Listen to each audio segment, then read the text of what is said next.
You remember Joe Miller? He is the Tea Party's wet dream.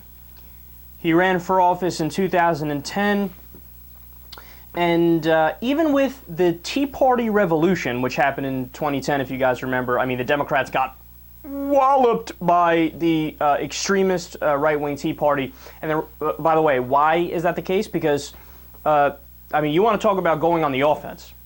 I mean, the Republicans hammered away at President Obama after the election in 2008. I mean, you couldn't get a peep of anything he did positive from 2008 all the way up to the midterm election in 2010 on Fox News. And by the way, the propaganda worked in the sense that the midterm election showed the results.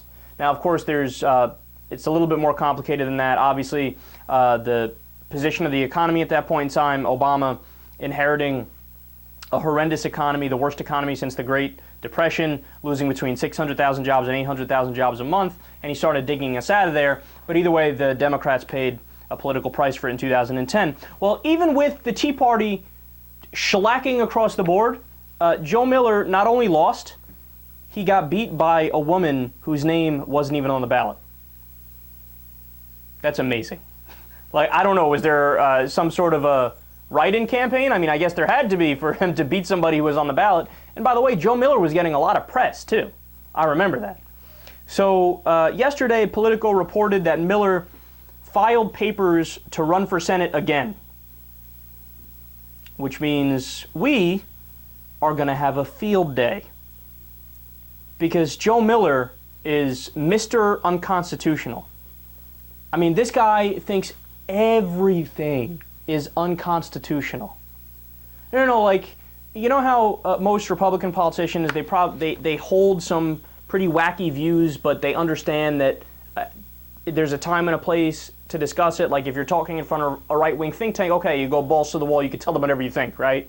But if you're in, like, a casual interview with a reporter for your local newspaper, you don't say a lot of the things you believe. You got to walk a fine line and play politics. You got to be a politician.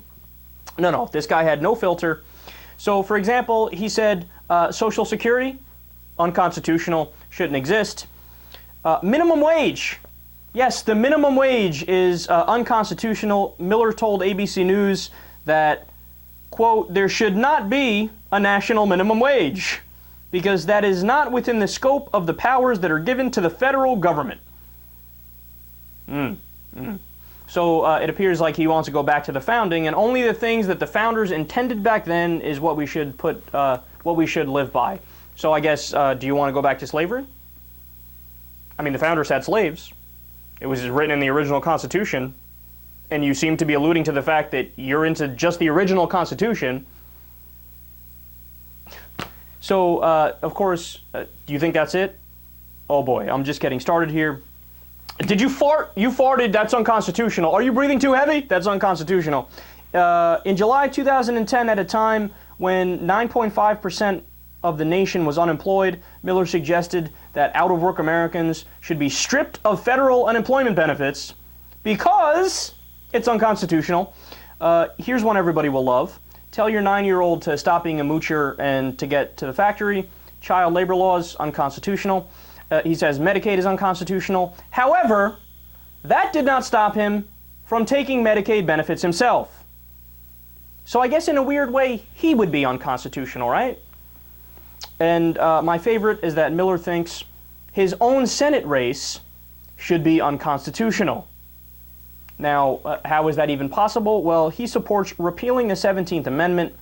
In the 17th Amendment, that provides that voters, not state lawmakers, will elect U.S. senators. So his very race is unconstitutional.